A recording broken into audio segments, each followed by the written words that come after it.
कि पास्टर जी ने भी ये चांस दिया है मुझे वचन को शेयर करने का।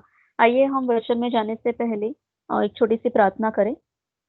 हालेलुया! धन्यवाद करते सर्वशक्तिमान प्रभु जी, सुंदर से समय के लिए मेरे प्रभु हम आपका धन्यवाद करते परमेश्वर पिता कि आपने प्रभु अब तक हमें संभाला प्रभु, इसलिए हम धन्यवाद करते प्रभु। इस वक्त परमेश्वर आपके सामर्थ्य वचन को शेयर करने के लिए प्रभु आप सहायता कीजिए, मदद कीजिए मेरे प्रभु।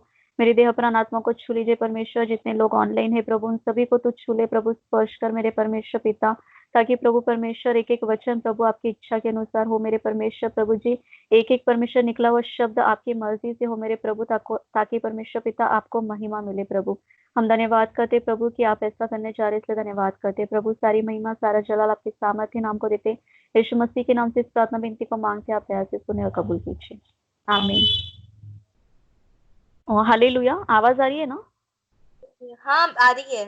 ओके। तो मेरा टॉपिक जो मैंने लिया है वो है बुद्धि, बुद्धि और समझ का आत्मा। तो हम देखेंगे मेरे भाइयों थोड़े से पॉइंट्स की बुद्धि क्या है, बुद्धि कौन देता है, कैसे हमें बुद्धि मिलती है और बुद्धिमान व्यक्ति कैसे होता है, उसका बिहेवियर, उसका एवरीथिंग हम देखेंगे। तो बुद्धि क्या है मेरे भाइयों, हम देखते हैं बुद्धि ज्ञान को सही तरीके से इस्तेमाल करती है। बुद्धि जिस व्यक्ति को होती है वो किस तरह से उसको रिप्रेजेंट करता है, हम आगे के बातों में देखेंगे। मेरे भाइयों वचन में हम देखते हैं कि बुद्धि का मूल यहोवा का भय है। जितने लोग जो परमेश्वर की आज्ञाओं को मानते हैं, परमेश्वर कहते हैं कि उनकी बुद्धि अच्छी है। जितने लोग परमेश्वर की आज्ञाओं को, परमेश्वर की शिक्षाओं को मानते हैं, और परमेश्वर का वचन कहता है कि बुद्धि का मूल ही यहोवा का भय मानना है। मेरे भाइयों हमें अपने जीवनों में परमेश्वर के भय को, परमेश्वर का भय हमारे जीवन में रखना है कि हमें क्या चीजें करनी है, हमें क्या चीजें नहीं करनी है। ये जो व्यक्ति ये चीजों को मानता है, वो देखता है कि अपने जीवन में अपनी बुद्धि को वो किस तरह से प्रोटेक्ट करता है। मेरे भाइयों हम वचन में जाएंगे, हम निकालेंगे वचन, नीति वचन। नीति वचन में हम अध्याय 3 पढ़ेंगे मेरे भाइयों। वहां पर अध्याय 3 का हम पढ़ते हैं 5, 5, 6, 7 आगे के वचन हम पढ़ेंगे। प्रभु का वचन कहता है अध्याय 3, 5 में कि तू अपनी समझ का सहारा ना लेना, वरन संपूर्ण मन से यहोवा पर भरोसा रखना, उसी को स्मरण करके अपने सब काम करना, तब वह तेरे लिए सीधा मार्ग निकालेगा। अपनी दृष्टि में बुद्धिमान न होना, यहोवा का भय मानना और बुराई से अलग रहना। ऐसा करने से तेरा शरीर भला चंगा और तेरी हड्डियां पुष्ट रहेंगी। मेरे भाइयों यहाँ पर अध्याय 3, 7 में हम पढ़ते हैं प्रभु का वचन कहता है कि अपनी दृष्टि में बुद्धिमान ना होना। मेरे भाइयों जब हम किसी डिसीजन को लेते हैं, जब हम किसी निर्णय को लेते हैं हमारे जीवन में, सभी के जीवन में ऐसा समय आता है कि उसे किसी डिसीजन पे लेना होता है। जैसे एक कॉलेज स्टूडेंट भी है तो वो 10th पास करता है, 12th पास करता है, तो उसको सोचना होता है कि उसको साइंस फैकल्टी लेनी है या कॉमर्स या आर्ट्स, कैसी फैकल्टी उसको लेना है। तो ऐसे में उसको अपनी बुद्धि का इस्तेमाल करना होता है।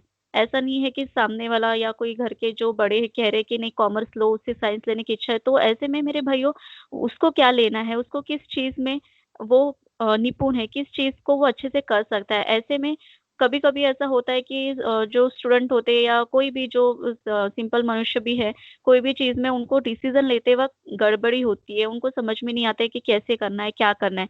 ऐसे में परमेश्वर के वचन हमको और सामर्थ देते मेरे भाइयों, शांति देते हैं हमको। परमेश्वर कहते हैं कि शांति पूर्वक जो भी बातें करनी शांति पूर्वक करो, गड़बड़ी नहीं करनी कोई भी बातों में, क्योंकि हमारा जो परमेश्वर है वो गड़बड़ी का परमेश्वर नहीं मेरे भाइयों। प्रभु हर बात स्टेप टू स्टेप और अपने समय में और सारी चीजें परमेश्वर अद्भुत रीति से करते हैं। तो मेरे भाइयों इन वचनों में हम देखते हैं कि प्रभु कहता है कि तुम्हें अपनी दृष्टि में बुद्धिमान नहीं बनना है, परमेश्वर का भय मानना है और तुम्हें बुराई से अलग रहना है। अपने हर एक डिसीजन में हमको परमेश्वर की सहमति लेनी है। जब हम एक्सक्यूज मी, जब हम प्रेयर करते मेरे भाइयों, तो हम अपने विषयों को परमेश्वर के सामने प्रार्थना में रखना है कि प्रभु ऐसी ऐसी बात है, तो परमेश्वर निश्चित हमें किसी ना किसी माध्यम से प्रभु हमसे बातें करता है। हम देखते मेरे भाइयों, फॉर एग्जाम्पल हम लेते एक कारीगर, जब वो किसी चीज को बनाता है, उसे नॉलेज तो उसे नॉलेज तो होता है कि उस चीज को कैसे बनाए, लेकिन साथ ही मेरे भाइयों उसको बुद्धि होना भी बहुत जरूरी है मेरे भाइयों, बुद्धि और ज्ञान। जैसे कि जब मैं ये वचनों को पढ़ रही थी तो मुझे एक रिवलेशन ऐसा मिला कि बुद्धि ज्ञान का होना तो बहुत अच्छा है, नॉलेज होना बहुत अच्छा है, लेकिन विजडम उसके साथ होना और भी बहुत अच्छा है। और वचन में लिखा है मेरे भाइयों कि ज्ञान होना अच्छा है, लेकिन बुद्धि होना उससे भी बहुत अधिक अच्छा है। तो हम देखते हैं मेरे भाइयों, जब कारीगर कोई चीज को बनाता है तो उसे उस चीज का फुल नॉलेज होता है कि इस चीज को कैसे बनाया जाए, जैसे उसकी कितनी लंबाई रखना, कितनी चौड़ाई रखना, उसको कैसे परफेक्टली कहाँ खिले ठोकना, ये सारी चीजें उस कारीगर को बहुत अच्छे से पता होती है। और उसी तरह से वो जो उसके जूनियर्स होते हैं, जो भी उसके अंडर में लेबरर्स होते हैं, उनको उसी तरह से वो बताता जाता है। तो जो व्यक्ति काम कर रहे हैं उनको भी नॉलेज है, लेकिन जो व्यक्ति ऊपर से बता रहे, जो उनका सीनियर या जो बड़ा सर होता है उनका, वो उनको बहुत अच्छी तरीके से बता रहा है। वो कैसे बता रहे हैं मेरे भाइयों? क्योंकि उसके पास उस चीज की बुद्धि है, कैसे वो उस चीज को रिप्रेजेंट कर रहा है। ज्ञान है लेकिन बुद्धि को रिप्रेजेंट वो किस तरीके से कर रहा है, वह हम देखते हैं जब वो अपनी कोई चीज को बनाता है। उसी तरह मेरे भाइयों, हम बुद्धि की बात कर रहे हैं, हम निकालेंगे एक सेकेंड, यस, हम निकालेंगे चैप्टर फर्स्ट राजा, फर्स्ट किंग, फर्स्ट राजा हम निकालेंगे मेरे भाइयों। इस अध्याय में हम पढ़ेंगे और 3 अध्याय हम निकालेंगे, फर्स्ट राजा 3।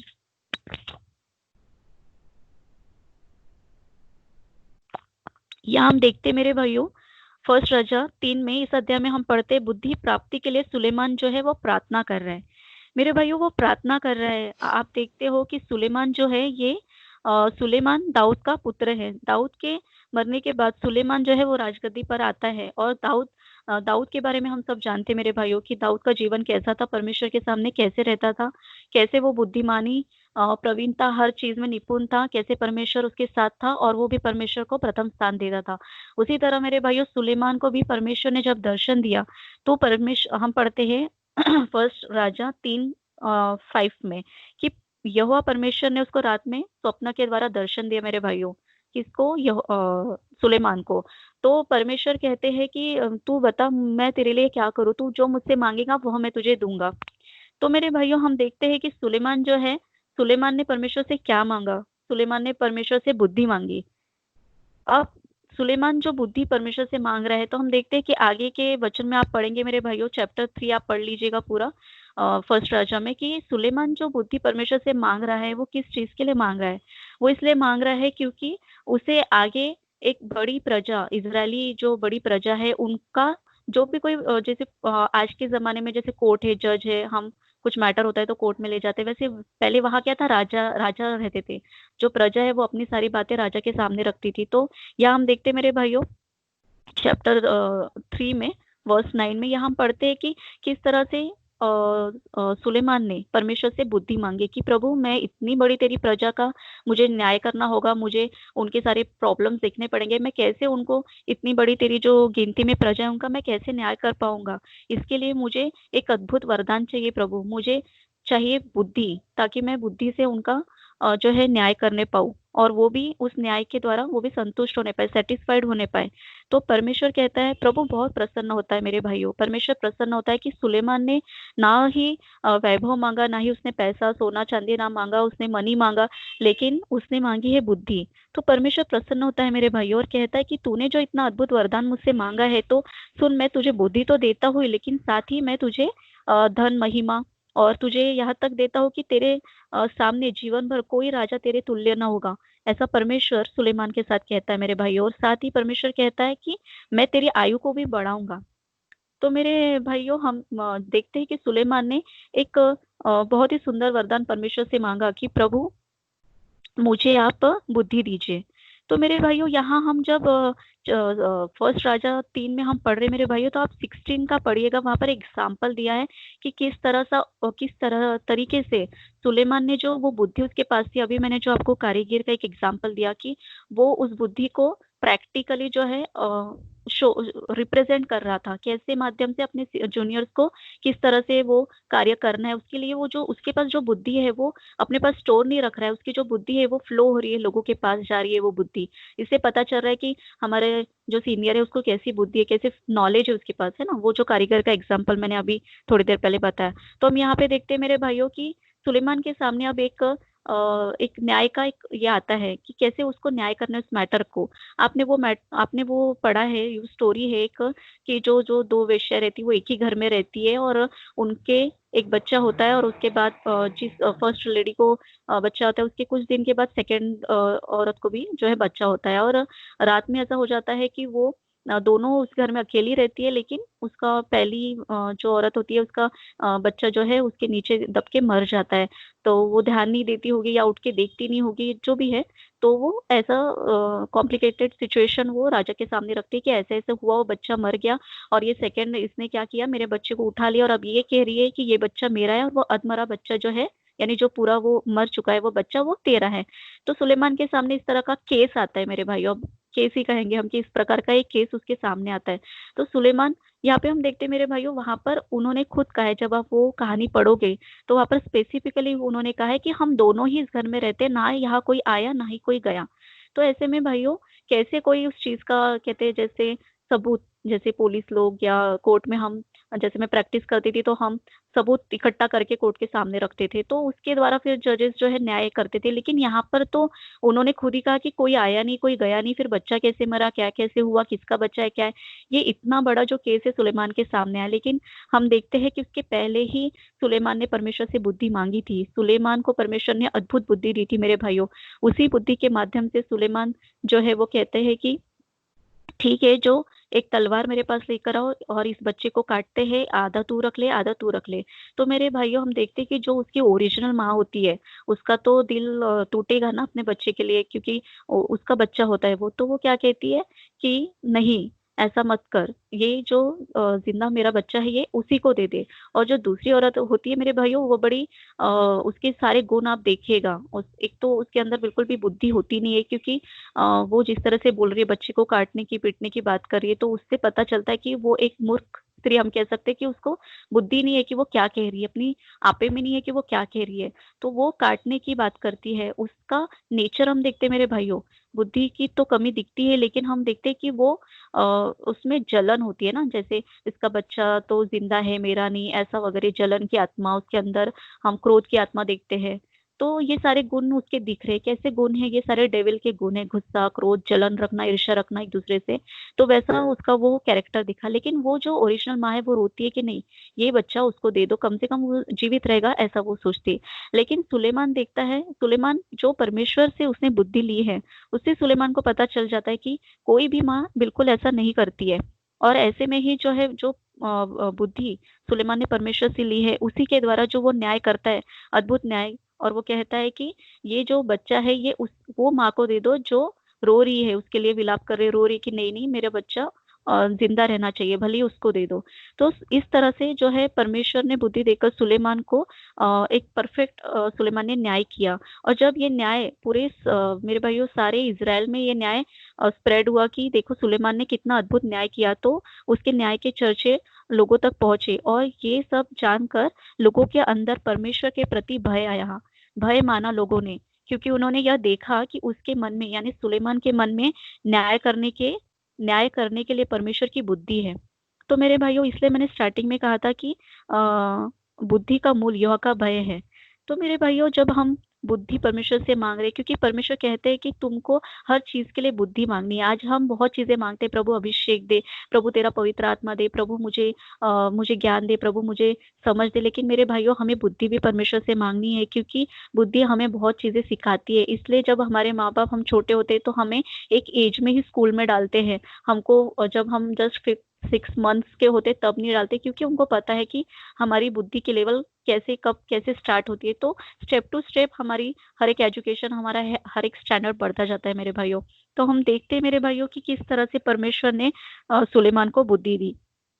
उसी तरह हम पढ़ते मेरे भाइयों, फर्स्ट राजा में ही 10 चैप्टर आप पढ़ेंगे, उसमें हम शिबा की रानी का जिक्र पढ़ते हैं। शिबा की रानी जो थी वो बहुत दूर से जो है सुलेमान की कीर्ति उसने सुनी थी कि किस तरह से परमेश्वर ने सुलेमान को बढ़ाया है, किस तरह से सुलेमान अपनी प्रजा का न्याय करता है। क्योंकि इतना अद्भुत जो न्याय सुलेमान ने किया था, यहाँ तक कि बाइबल में उसके बारे में वो न्याय लिखा गया है। तो ऐसे कई उसने केसेस सॉल्व किए होंगे, इसलिए दूर दूर तक उसकी कीर्ति जो फैल चुकी थी।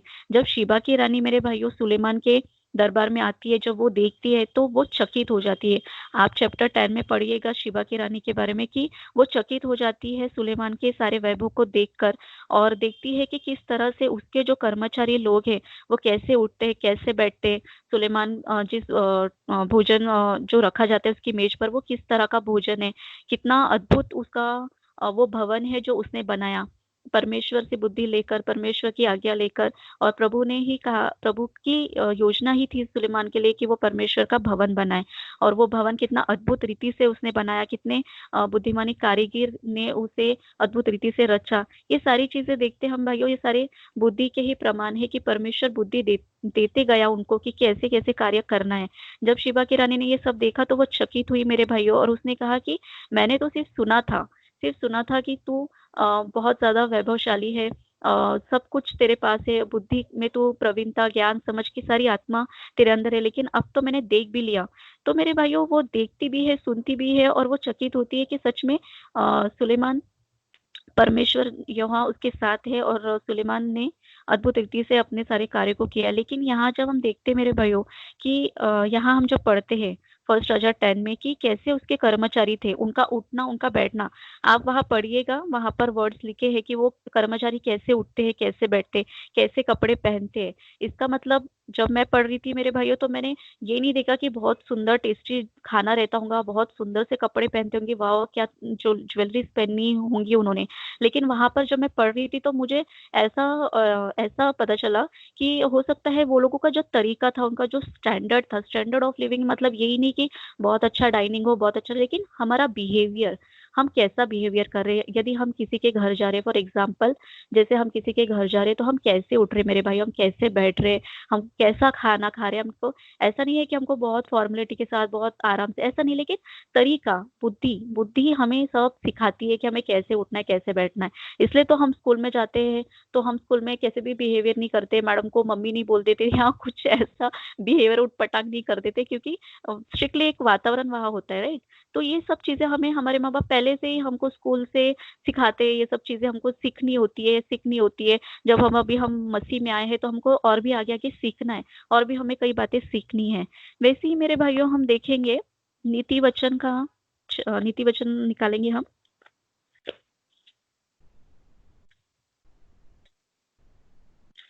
नीति वचन 4 अध्याय 5, 9, 8, ये आप पढ़िएगा। यहाँ पर हम देखते हैं मेरे भाइयों कि परमेश्वर कहते हैं कि तू बुद्धि को प्राप्त कर और समझ को भी प्राप्त कर, उनको भूल न जाना, ना मेरी बातों को छोड़ना। बुद्धि श्रेष्ठ है, इसलिए उसकी प्राप्ति के लिए यत्न कर। जो कुछ तू प्राप्त करे उसे प्राप्त तो कर, परंतु समझ की प्राप्ति का भी यत्न घटने ना पाए।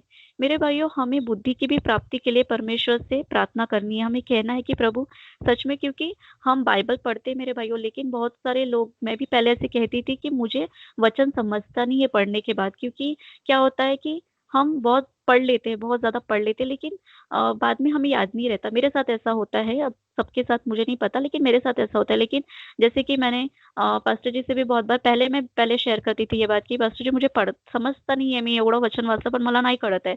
तो उन्होंने मुझे कुछ बातें बताई कि नहीं, पढ़ रहे हो, भले ही 10 पढ़ने से अच्छा 5 पढ़ो, लेकिन समझ से पढ़ो, उसके पॉइंट्स निकालो। सबको ही पास्टर जी ने ये बातें बोली थी, सब फॉलो कर रहे हैं। तो मैंने उनके बात को सुना मैंने। अगर मैं उनकी बात को नहीं सुनती कि हाँ नहीं नहीं मुझे आज चैप्टर पूरा कंप्लीट करना है, तो उनका लॉस होता क्या? उनका लॉस नहीं होता, लॉस मेरा होता। क्योंकि 10 दिन अगर मुझे एक चैप्टर कंप्लीट करना है, उससे अच्छा मैं, अगर मुझे कुछ भी नहीं समझ रहा है 11वें दिन, लेकिन 5 दिन में अगर मैं उसको अच्छे से पढ़ के फिनिश कर रही हूँ, या कम चैप्टर्स पढ़ रही हूँ लेकिन अच्छा नॉलेज ले रही हूँ, तो वो बेनिफिट मेरे लिए मेरे भाइयों। इसलिए बुद्धि हमें हर प्रकार से रखनी है, हर बातों के लिए हमें बुद्धि रखनी है कि हमें परमेश्वर के वचन को भी जब हम लोगों के सामने बोल रहे हैं, तो कौन सा वचन कैसे हमें बोलना है, क्योंकि हर चीज के लिए वचन दिया है। कल हमने फाइनेंसेस के लिए पास्टर जी ने वचन दिए, उसी तरह मेरे भाइयों यदि हमारे पास कोई बीमारी के लिए आ रहा है कि ये बीमारी, तो हम उसको अलग वचन नहीं बता सकते, हम अलग वचन, अलग पर्टिकुलर सिचुएशन के लिए अलग वचन नहीं बता सकते। ये सारी बातें हमें कौन सिखाता है? परमेश्वर हमें सिखाता है। ये परमेश्वर से जब हम बुद्धि लेते हैं, समझ के आत्मा लेते हैं, तो परमेश्वर हमें इन सारी बातों को सिखाते हैं। नीति वचन 9:8 में हम पढ़ते मेरे भाइयों की जब हमें कोई परमेश्वर के वचन सिखा रहा है, हमारे प्राचीन है हमारे चर्च में, या हमारे कोई भी हमारे रिलेटिव है जो परमेश्वर में है, जो प्राचीन है, जब हमें वो कुछ सिखा रहे, या फिर कोई छोटा भी हो, ऐसा नहीं है परमेश्वर में कोई छोटा नहीं कोई बड़ा नहीं, लेकिन जब हमें कोई वचन से सिखाने की कोशिश कर रहा है, तो हमें उसको सुनना है मेरे भाइयों। क्योंकि प्रभु का वचन कहता है कि तुम्हें सुनने में तत्पर रहना और बोलने में धीमा रहना है। तो जब हम ये चीजें फॉलो करते हैं, तो हमें उस व्यक्ति की एक्सपीरियंस बातें, उसने उस वचन से क्या रिवलेशन लिया, उसने क्या समझा, फिर हम अपना ओपिनियन रख सकते हैं, लेकिन हमें सुनना है, क्योंकि सुनना भी एक बुद्धि को दर्शाता है। और ये प्रभु का एक वरदान है मेरे भाइयों, जो हम परमेश्वर से मांगते हैं और प्रभु हमें देता है। क्योंकि प्रभु का वचन ही कहता है याकूब 1:5 में कि जिससे बुद्धि की घटी है वो यहोवा से मांगे, जो उलाहना दिए उदारता से देता है उसे दी जाएगी। और हमें मांगना है मेरे भाइयों, हम सब मांगते हैं परमेश्वर से, लेकिन हमें बुद्धि भी परमेश्वर से मांगनी है। साथ ही हम लोग देखते हैं मेरे भाइयों, नीति वचन 12:8 का वचन जब हम पढ़ते हैं, उसमें हम देखते हैं मेरे भाइयों, यहाँ पर लिखा है, मनुष्य की बुद्धि के अनुसार उसकी प्रशंसा होती है, परंतु कुटिल तुच्छ जाना जाता है। जैसा मनुष्य जैसा बोल रहा है कोई कोई बात को लेकर, मनुष्य की बुद्धि के अनुसार उसकी प्रशंसा होती है। जैसे कि मेरे भाइयों, जब कोई वचन शेयर करता है या फिर हम किसी बात को सुनते नहीं है, कोई मनुष्य हमसे कुछ बातें कह रहा है किसी पर्टिकुलर चीज को लेकर, तो हम उसको सुनते नहीं है। सुनना एक बहुत अच्छी क्वालिटी है मेरे भाइयों। बुद्धि दर्शाता है कि नहीं यार, ये व्यक्ति बुद्धिमान है, ये थोड़ा शांति से रहता है। इवन नीति वचन पूरी बुद्धि के काफी बुद्धिमानी, स्त्री बुद्धिमान का बहुत सारे वर्सेस नीति वचन में दिए हैं मेरे भाइयों। हम देखते हैं साथ ही मेरे भाइयों, जब हम वचन को पढ़ते हैं तो हमें ऐसा नहीं है कि हम वचन पढ़ रहे हैं तो हमको वचन का पूरा नॉलेज तुरंत आ जाएगा, नहीं। परमेश्वर, अभी हम जो आत्मिक परिपक्वता के बारे में पढ़ रहे हैं कि धीरे धीरे हर चीज अंश अंश करके बदलती जाएंगी, उसी तरह मेरे भाइयों हम देखते हैं नीति वचन 12:4 में, वहां पर लिखा है, भली स्त्री अपने पति का मुकुट है, परंतु जो लज्जा के काम करती है वह मानो उसके हड्डियों के सड़ने का कारण होती है। मेरे भाइयों, भली स्त्री, बुद्धिमानी स्त्री अपने घर को बनाती है, यह स्त्रियों के बारे में दिया है मेरे भाइयों। हर स्त्री जो है, ये बात तो सही है कि बुद्धिमान स्त्री अपने घर को बनाती है, बुद्धिमानी स्त्री, यहाँ पर भी बुद्धि की बात दी है मेरे प्रभु। लेकिन घर को बनाना, हम वचन में पढ़ते कि जिस घर को यहोवा ना बना है उसका बनाने वाले का परिश्रम व्यर्थ होता है। तो मेरे भाइयों, हर चीज में, हर बातों में हमें बुद्धि के साथ रहना है। क्योंकि हम वचन में पढ़ते हैं कि जो लोग बहुत ज्यादा बातें करते हैं, बहुत ज्यादा बोलते हैं, बहुत ज्यादा यूजलेस बातें करती है, उनकी सुनी जाएंगी। वचन में लिखा है ऐसा नहीं है कि उनकी सुनी जाएंगी, लेकिन जो शांति से हर बात को समझते हैं, सामने वाले की बातों को समझते, कोई हमें कुछ सिखा रहा है, हम उसे समझ रहे मेरे भाइयों, सीखने की कोशिश कर रहे, क्योंकि प्रभु का वचन कहता है कि प्रभु का आत्मा बुद्धि और समझ का आत्मा, युक्ति और पराक्रम का आत्मा तुझ पर ठहरा रहेगा। मेरे भाइयों, परमेश्वर का वचन कहता है कि ठट्टा करने वाले को न डांट, ऐसा ना हो कि वह तुझसे बैर रखे। बुद्धिमान को डांट, वह तो तुझसे प्रेम रखेगा।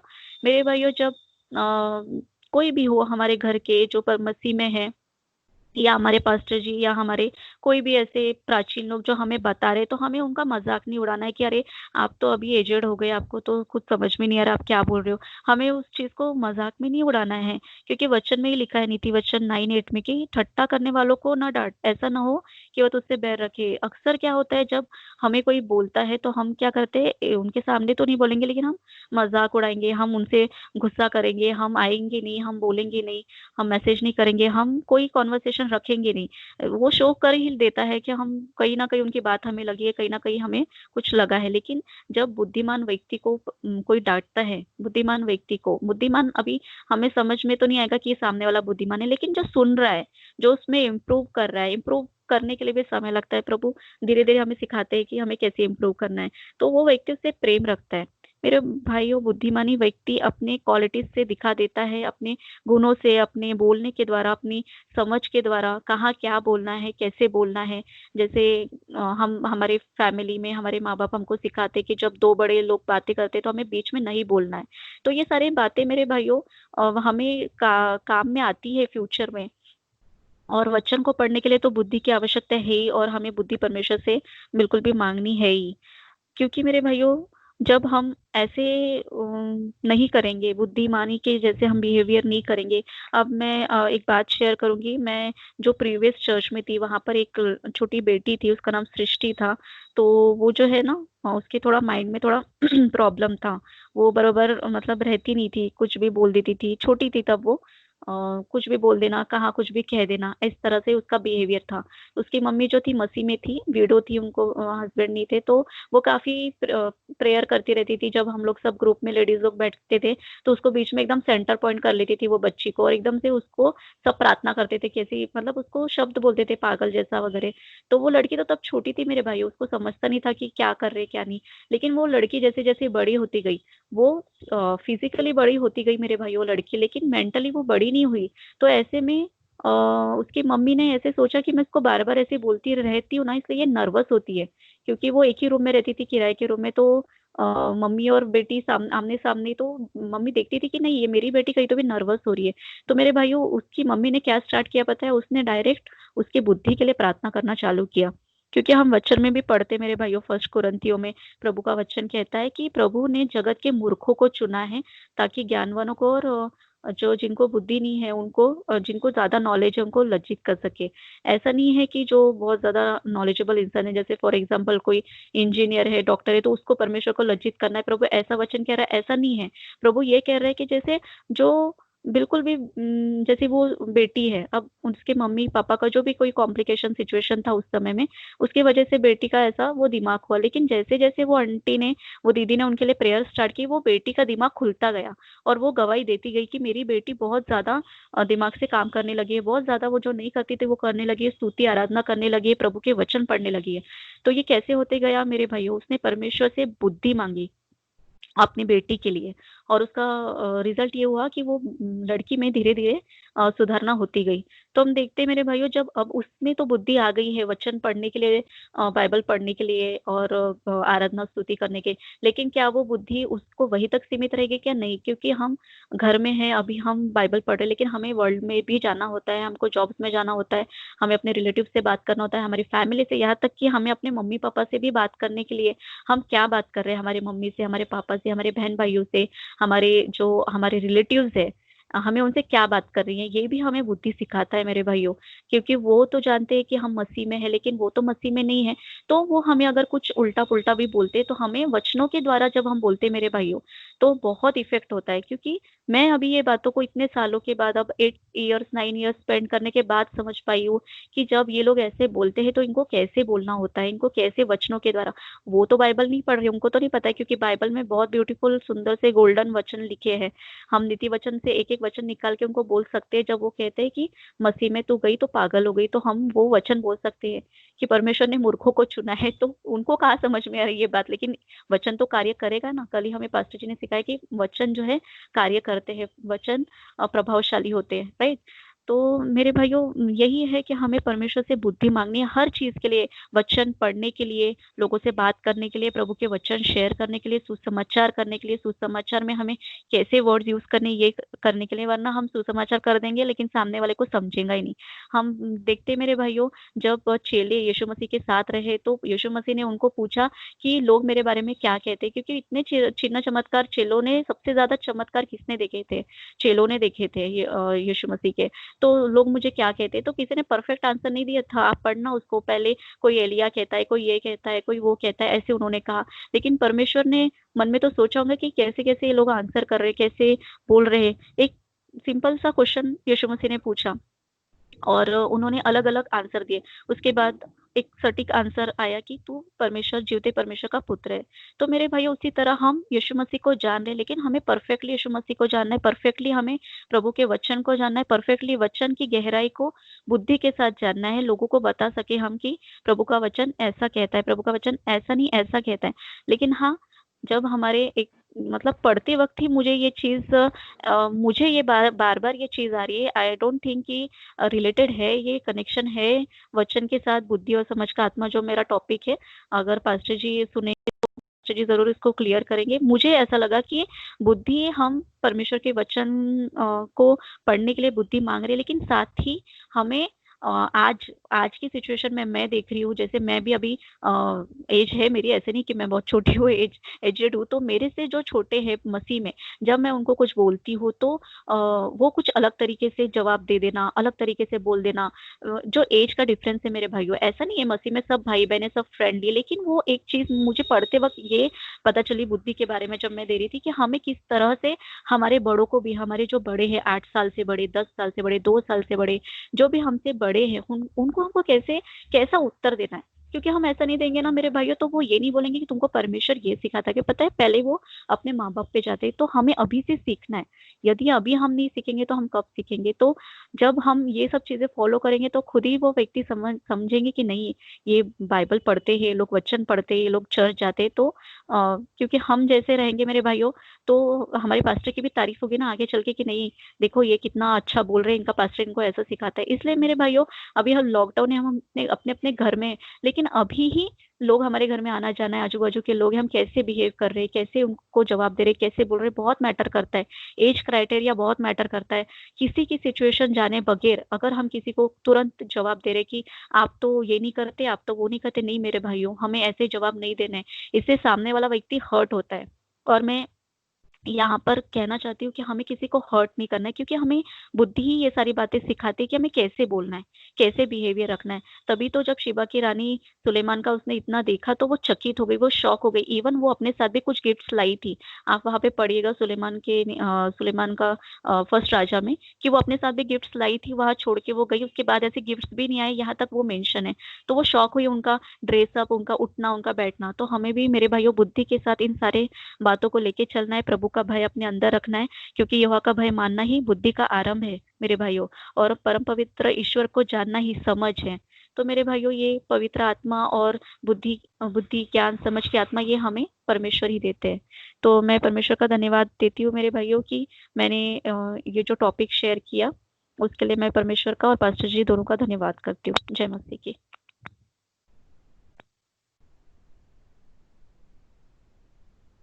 आमेन, प्रेज द लॉर्ड। प्रभु का धन्यवाद हो। इस समय में हम प्रार्थना में जाएंगे और हमारे बीच में प्रार्थना के लिए हमारे भाई जेरी है, वो प्रार्थना में अगुवाई करेंगे।